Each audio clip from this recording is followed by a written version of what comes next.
Item ಯಾವುದೇ ಇರಲಿ try ಮಾಡಿ ಆಚಿ ಚಿಕನ್ ಮಸಾಲಾ. ಆಚಿ ಚಿಕನ್ ಮಸಾಲಾ. ಶಾಲಾ ಕಾಲೇಜಲ್ಲಿ ಪರವಾಗಿರ್ಲಿಲ್ಲ ಹಿಜಾಬ್ ಅಂತ ನೀವು ಹೇಳ್ಬೇಕಾಗಿತ್ತು. ಅಲ್ಲ ನೋಡಿ, ಮಕ್ಕಳ ಭವಿಷ್ಯ ಮೇಲೆ ಆಟ ಆಡಬಾರ್ದು ಗೌರ್ಮೆಂಟ್ ಯಾವ್ದನ್ನ ಇರ್ಲಿ, ಕಾಂಗ್ರೆಸ್ ಆಗ್ಲಿ ಮತ್ತೆ ಬಿಜೆಪಿ ಆಗ್ಲಿ, ನಾವು ಹೇಳೋದು ಅಷ್ಟೇ. ಈಗ ಹಿಜಾಬ್ ಇಲ್ಲ ಅಂದಿದ್ರು ಪರವಾಗಿರ್ಲಿಲ್ಲ. ಇಲ್ಲ ಹಿಜಾಬ್ ನೋಡಿ, ನೋಡಿ ಹಿಜಾಬ್ಗೋಸ್ಕರ ನಾವು ಎಷ್ಟು ಹೆಣ್ಮಕ್ಕಳು ಕಾಲೇಜೇ ಬಿಟ್ಬಿಟ್ಟಿದ್ದಾರೆ. ಹಿಜಾಬ್ ನಮ್ಮ ಧರ್ಮದ ಒಂದು ಐಡೆಂಟಿಟಿ, ನಮ್ಮ ಧರ್ಮ ಫಾಲೋ ಮಾಡೋದು ಇದು ನೋಡಿ. ನಮ್ಮ ಅದಕ್ಕೆ ನಿಮ್ಮ ಧರ್ಮದ ಶಾಲಾ ಕಾಲೇಜುಗಳಿದೆಯಲ್ಲ, ಅಲ್ಲೇ ಕಳಿಸಬಹುದಲ್ಲ ನಿಮ್ಮ ಮಕ್ಕಳನ್ನ. ಯಾಕೆ ಗೌರ್ಮೆಂಟ್ ಅಲ್ಲಿ ಕಳಿಸ್ಬೇಕಂದ್ರೆ ಗೌರ್ಮೆಂಟ್ ವೋಟ್ ಹಾಕಿರೋದು ನಾವು, ನಮ್ಮ ಅಧಿಕಾರ ಇದೆ. ನಮ್ಮನ್ನು ಬಾಬಾ ಸಾಹೇಬ್ ಅಂಬೇಡ್ಕರ್ ಅವರು ಹೇಳಿದ್ದಾರೆ, ನಿಮ್ಮ ಇದು ನೀವು ಫಾಲೋ ಮಾಡಿ ಅಂತ. ಇವ್ರು ಯಾರು ತಡೆ ಮಾಡಕ್ಕೆ ಬಿಜೆಪಿ? ಇದನ್ನೇ ಈಗ ಪ್ರಶ್ನೆ ಮಾಡ್ತಾರೆ ಹಿಂದೂಗಳು, ಕೇಸರಿ ಶಾಲಾ ಹಾಕೊಂಡು ಹೋಗ್ತೀವಿ, ನೀವ್ ಯಾಕೆ ತಡೆ ಹಿಡಿತೀರಿ? ನಮ್ಮ ಧರ್ಮದ ಕೇಸರಿ ಶಾಲು ಈಗ ಅಯ್ಯೋ ಆತಂಕ ಮಾಡಕ್ಕೆ, ಸರ್ಕಾರಿ ಶಾಲಾ ಭಂಗ ಮಾಡಕ್ಕೆ, ಹಿಂದೂ ಸರ್ ಎಲ್ಲರೂ ಮಾತಾಡ್ತಾರೆ. ಇರಿ sir, Bhaskaran sir first reaction ಕೊಡಿ ಸರ್, ಕೇಳಿಸ್ಕೊಂಡ್ರಿ ಎರಡು ಕಡೆ. ನೋಡಿ, ಕಾಂಗ್ರೆಸ್ ವಕ್ತಾರರು ಮತ್ತು ಸಾದಿಕ್ ಪಾಷಾ ಅವರು ಇಬ್ಬರು ದ್ವಂದ್ವದಲ್ಲಿದ್ದಾರೆ. ಮೊದಲನೇದಾಗಿ ಹಿಜಬ್ನ ವಿವಾದ ಎಲ್ಲಿ ಸೃಷ್ಟಿಯಾಗಿದ್ದು? ಉಡುಪಿ ಜಿಲ್ಲೆಯಲ್ಲಿ ಒಂದು ಪ್ರೀ ಯೂನಿವರ್ಸಿಟಿ ಕಾಲೇಜಿನಲ್ಲಿ. ಅದು ಏನು ವಿಮೆನ್ಸ್ ಕಾಲೇಜ್, ಅದು ಗರ್ಲ್ಸ್ ಕಾಲೇಜ್. ಅಲ್ಲಿ ಹಿಜಬ್ ಹಾಕುವಂತಹ ಅವಶ್ಯಕತೆ ಏನಿದೆ? ಹಿಂದಿನ ಕಾಲದಲ್ಲಿ ಪ್ರವಾದಿ ಮೊಹಮ್ಮದ್ರು ಸಲ್ಲಲ್ಲಾಹು ಅಲೈಹಿ ವಸಲ್ಲಂ ಅವರು ಬದುಕಿದಂಥ ಕಾಲದಲ್ಲಿ ಒಂದು ಹೆಣ್ಣು ಮಗು 10 ವರ್ಷ 12 ವರ್ಷ 13 ವರ್ಷ ಪ್ರಾಯಕ್ಕೆ ಬಂದಾಗ, ಋತುಮತಿ ಆದಾಗ ಒತ್ಕೊಂಡು ಹೋಗ್ಬಿಡೋರು. ಆಗೇನು ಮಾಡಿದ್ರು ಪ್ರವಾದಿಗಳು? ಸ್ಟ್ರೇಂಜರ್ಸ್ ಬಂದಾಗ ನೀವು ನಿಮ್ಮ ಶರೀರವನ್ನು ತೋರಿಸಬೇಡಿ, ಹಿಜಾಬನ್ನ ಹಾಕ್ಕೊಂಡು ಕೂದಲು ಕಾಣದೇ ಇರೋ ಥರ ಎದೆ ಭಾಗವನ್ನು ಮುಚ್ಚಿಕೊಂಡು ಅವ್ರ ಹತ್ರ ಮಾತನಾಡಬೇಕು ಅಂತ ಹೇಳಿದರು. ಇದು ಕುರಾನಿನಲ್ಲಿ ಮತ್ತು ಶಾಹಿ ಅಲ್ ಬುಖಾರಿಯಲ್ಲಿ, ಶಾಹಿ ಮುಸ್ಲಿಮಲ್ಲಿ ಮತ್ತು ಅನೇಕ ಹದೀಸ್ಗಳಲ್ಲಿ ರೆಕಾರ್ಡ್ ಆಗಿರೋಂಥ ವಿಚಾರ. ನಿಮಗೆ ಆಲ್ ವಿಮೆನ್, ಆಲ್ ಗರ್ಲ್ಸ್ ಕಾಲೇಜಿನಲ್ಲಿ ಅಥವಾ ಸ್ಕೂಲಲ್ಲಿ ಹಿಜಾಬ್ ಧರಿಸುವಂತಹ ಹಠ ಯಾಕೆ ನಿಮಗೆ? ಅಲ್ಲಿ ನಿಮ್ಮ ಮೇಲೆ ಯಾರು ನಿಮಗೆ ಏನು ಅನಾಚಾರ ಮಾಡ್ತಾರೆ? ನಿಮ್ಮ ಮೇಲೆ ಯಾರು ಅಟ್ಯಾಕ್ ಮಾಡ್ತಾರೆ? ನಿಮ್ಮ ಪ್ರೊಫೆಸರ್ಸು, ನಿಮ್ಮ ಟೀಚಿಂಗ್ ಫ್ಯಾಕಲ್ಟಿನೂ ವಿಮೆನ್ನೇ.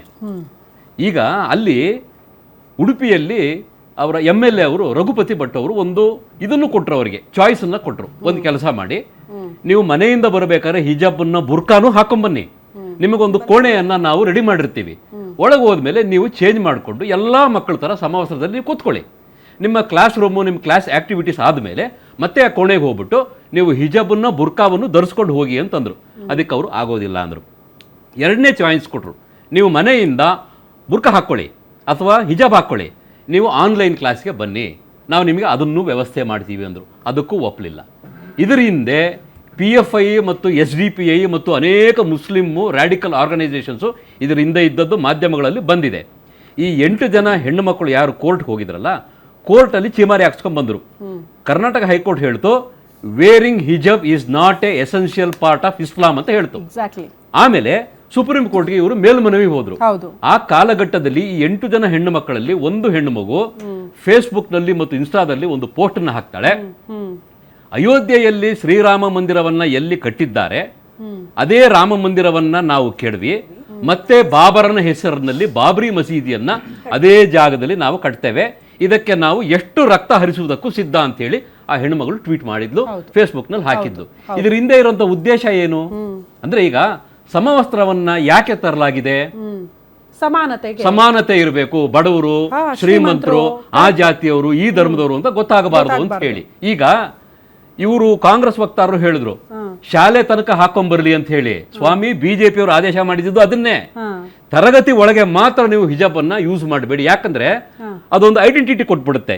ಈ ಹಿಜಾಬ್ ಅನ್ನ ಧರಿಸಿದ್ರೆ ಈ ಹೆಣ್ಣು ಮಗು ಮುಸ್ಲಿಂ ಧರ್ಮಕ್ಕೆ ಸೇರಿದ ಹೆಣ್ಣು ಮಗು ಅಂತ ಹೇಳಿ ಅದು ಖಾತ್ರಿ ಆಗುತ್ತೆ. ಅದನ್ನ ಮಾಡೋದು ಬೇಡ. ತಿಲಕ ಇರಿ ಅದನ್ನೇ ಹೇಳೋದು. ಹಿಂದೂ ಧರ್ಮದ ಅದಕ್ಕೆ ಈ ದೇಶದ ಸನಾತನ ಸಂಸ್ಕೃತಿಯನ್ನು ಅರ್ಥ ಮಾಡ್ಕೋಬೇಕು ಯಾರೇ ಮಾತಾಡ್ಬೇಕಾರೆ. ಇದು ಹಾಕೋದು, ಕೈಗೆ ಬಳೆ ಹಾಕೋದು, ಅದು ಹಿಂದೂ ಧರ್ಮದ ಸಂಕೇತ ಅಲ್ಲ, ಭಾರತ ದೇಶದ ಸಂಸ್ಕೃತಿಯ ಸಂಕೇತ. ಅದನ್ನ ಇವರು ಅರ್ಥ ಮಾಡ್ಕೋಬೇಕು, ಆಯ್ತಲ್ಲ. ನಾವು ಹೇಳೋದಿಷ್ಟೇ, ನೀವು ಹಿಜಾಬನ್ನ ಧರಿಸಿ, ನೀವು ದಿನಕ್ಕೆ 5 ಸಾರಿ ನೀವು ನಮಾಜ್ ಮಾಡಿ, ಆಜಾನ ಮಾಡಿ, ನೀವು ನಿಮ್ಮ ರಿಲಿಜನ್ಗೆ ನಾವು ಗೌರವವನ್ನ ಕೊಡ್ತೇವೆ. ಆದರೆ ಹಿಜಾಬನ್ನ ಧರಿಸ್ಕೊಂಡ್ ಬರ್ಬೇಕು ಅಂತ ಹೇಳಿ ಮತ್ತೆ ಗಲಾಟೆ ಮಾಡಿ. ಯಾಕೆ? ಇನ್ನೊಂದು ಮಾತನ್ನ ಹೇಳ್ತೀನಿ, ಪಂಚರಾಜ್ಯಗಳ ಚುನಾವಣೆಯ ಕಾಂಗ್ರೆಸ್ನವರು ನೋಡಿದರು. ಅಸ್ಸಾಂನಲ್ಲಿ ಏನಾಯಿತು, ರಿಪೀಟ್ ಬಂತು. ಯಾವ ವೆಸ್ಟ್ ಬೆಂಗಾಲಲ್ಲಿ ಬಿಜೆಪಿಯವರು 1 ಸೀಟು ತಗೊಳ್ಳಲ್ಲ. ಅದಕ್ಕೆ ವಾಪಸ್ ಬರ್ತೀನಿ. Last sentence. ಆಗ ಅವ್ರಿಗೆ ಏನಾಗೋಯ್ತು, ಮುಸ್ಲಿಮರು ಕನ್ಸಿಡರಬಲ್ ಮಾರ್ಜಿನ್ ಅಲ್ಲಿ ಬಿಜೆಪಿ ವೋಟ್ ಹಾಕ್ತಾ ಇದ್ದಾರೆ. ಇನ್ನು ಕಾಂಗ್ರೆಸ್ನವ್ರಿಗೆ ಯಾರ ಗತಿ? ಮುಸ್ಲಿಮರ ವೋಟ್ ಬ್ಯಾಂಕ್. ಅದಕ್ಕೆ ಏನು ಮಾಡ್ತಾ ಇದ್ದಾರೆ? ತುಷ್ಟೀಕರಣದ ರಾಜನೀತಿಯನ್ನ ಮಾಡ್ತಾ ಇದ್ದಾರೆ. Very simple. ಎಕ್ಸಾಕ್ಟ್ಲಿ. ಇಂಥದ್ದೊಂದು ಚರ್ಚೆ ಈಗ ಆಗ್ತಾ ಇದೆ. ಮೋಸ್ಟ್ಲಿ ಅದಕ್ಕೆ ಕಾಂಗ್ರೆಸ್ ಸರ್ಕಾರ ಇಂಥದ್ದೊಂದು ಆದೇಶ ತಂದಿರಬಹುದು ಅಂತ ಕ್ಲಾರಿಟಿ ತಗೊಳ್ಳೋಣ. ಕಾಂಗ್ರೆಸ್ ವಕ್ತಾರರಿದ್ದಾರೆ. ಅದಕ್ಕೂ ಮುನ್ನ Shrivalli ma'am, first reaction, BJP stand ಏನು ಈ ವಿಚಾರದಲ್ಲಿ? ಹೆಂಗ್ ಹೋರಾಟ ಮಾಡ್ತೀರಿ, ಹೆಂಗ್ ಪ್ರಶ್ನೆ ಮಾಡ್ತೀರಿ, ಯಾವ ರೀತಿ ಸ್ಟ್ಯಾಂಡ್ ತಗೊಳ್ಳೋಕೆ ನಿರ್ಧಾರ ಅಂತ ಇದರಲ್ಲಿ? ಖಂಡಿತ ಇದನ್ನ ನಾವು ವಿರೋಧಿಸ್ತೀವಿ. ಯಾಕೆಂದ್ರೆ ನಮ್ಮ ಸರ್ಕಾರನೇ ಇದನ್ನ ಬ್ಯಾನ್ ಮಾಡಿತ್ತು. ಅಂದ್ರೆ ಅವರು ಮುಸ್ಲಿಂಗಳು ಅವರು ಹಿಜಾಬ್ ಹಾಕೊಂಡಿದ್ದಾರೆ ಅನ್ನೋದಕ್ಕೋಸ್ಕರ ನಾವು ಬ್ಯಾನ್ ಮಾಡಿರಲಿಲ್ಲ. ಯೂನಿಫಾರ್ಮ್ ಅಂದ್ರೆ ಏನು, ಒಂದು ಯೂನಿಟಿಗೋಸ್ಕರ ನಾವು ಮಾಡಿರುವಂಥದ್ದು. ಒಂದು 1960ನಲ್ಲಿ ಸಮವಸ್ತ್ರದ್ದು ಒಂದು ಕಾಯ್ದೆ ಬಂದಿರುವಂಥದ್ದು. ಅಲ್ಲಿಂದ ಬಂದಿರುವಂಥದ್ದನ್ನ ಇವರು ಸಡನ್ ಆಗಿ ಬಂದು ನೀವು ಹಿಜಾಬ್ ಹಾಕೊಂಡು ಬನ್ನಿ, ಆಮೇಲಿಂದ ನಮ್ಮ ಮಕ್ಕಳುಗಳು ಕಾಲೇಜ್ ಬಿಟ್ಬಿಡ್ತಾರೆ, ಅದು ಬಿಟ್ಬಿಡ್ತಾರೆ ಅಂದ್ರೆ ಯಾರು ಎಳೆದಾಡ್ತಾ ಇಲ್ವಲ್ಲ. ಹಿಜಾಬ್ನ ಯಾರು ಎಳೆದಾಡ್ಕೊಂಡು ಹೊಡೆದಾಡ್ಕೊಂಡು ಏನು ಮಾಡ್ತಾ ಇಲ್ವಲ್ಲ. ಹೆದರ್ಕೊಂಡು ಕಾಲೇಜ್ ಬಿಟ್ಬಿಟ್ರು, ಸ್ಕೂಲ್ ಬಿಟ್ಬಿಟ್ರು ಅಂದ್ರೆ ನಮ್ಮ ಧರ್ಮ ಹೇಗೆ ಹೆಚ್ಚೋ ಅವ್ರ ಧರ್ಮನೂ ಅವ್ರಿಗೆ ಹೆಚ್ಚು. ಮನೆಗೆ ಹೋದ್ಮೇಲೆ ಹಿಜಾಬ್ ಹಾಕೊಳ್ಳಿ, ಅವರು ದರ್ಗಾಗೆ ಹೋಗ್ಬೇಕಾದ್ರೆ ಹಿಜಾಬ್ ಹಾಕೊಳ್ಳಿ, ಅಥವಾ ಅವರು ಮದ್ರಾಸಾಗಳಿಗೆ ಹೋಗ್ಬೇಕಾದ್ರೆ ಹಿಜಾಬ್ ಹಾಕೊಳ್ಳಿ. ನಾ ಹೇಳ್ತಿರೋದು ನಮ್ಮ ಇನ್ಸ್ಟಿಟ್ಯೂಷನ್ಗಳಿಗೆ ಬಂದಾಗ ನಾವೆಲ್ಲ ಒಂದೇನೆ.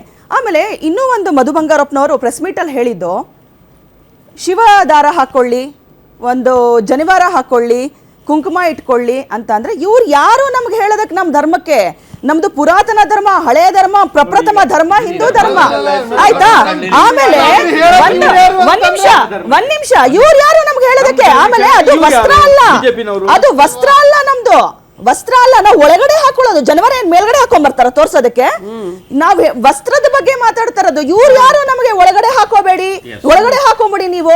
ನಾ ಹೇಳ್ತಾ ಇರೋದು ವಸ್ತ್ರದ ಬಗ್ಗೆ ಮಾತಾಡಿ ನೀವು. ನಮ್ಮ ಜನಿವಾರದ ಬಗ್ಗೆ, ನಮ್ಮ ರುದ್ರಾಕ್ಷಿ ಬಗ್ಗೆ, ಇನ್ನೊಂದು ಬಗ್ಗೆ ಮಾತಾಡಕ್ಕೆ ಯಾರು ಹಾಕೊಂಬರ್ತಾ ಇಲ್ವಲ್ಲ.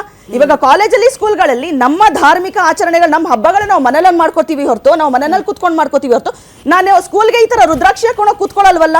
ಯಾಕಂದ್ರೆ ನನಗೆ ಭಾವನೆ ಇದೆ, ನಾವೆಲ್ಲ ಜೊತೆನಲ್ಲಿ ಪಾಠಗಳನ್ನ ಮಾಡ್ತಾ ಇದೀವಿ ಅಂತ. ಇಲ್ಲೇನಾಗೋಗಿದೆ, ಕುರ್ಚಿ ಗದ್ದಲ ಆಗೋಗಿದೆ ಕಾಂಗ್ರೆಸ್ ಅವ್ರಿಗೆ. ಇವಾಗ ಕುರ್ಚಿ ಗದ್ದಲ ಆಗಿ ಇದನ್ನ ಡೈವರ್ಟ್ ಮಾಡಬೇಕು ಟಾಪಿಕ್ ನ. ಮತ್ತೆ ಇವರು ಭಾವನೆಗಳಲ್ಲಿ ಬಹಳ ಆಟ ಆಡ್ತಾರೆ. ಅದನ್ನ ನಮ್ಮ ಮುಸ್ಲಿಂ ಬಾಂಧವರು ದಯವಿಟ್ಟು ಅರ್ಥ ಮಾಡ್ಕೋಬೇಕು.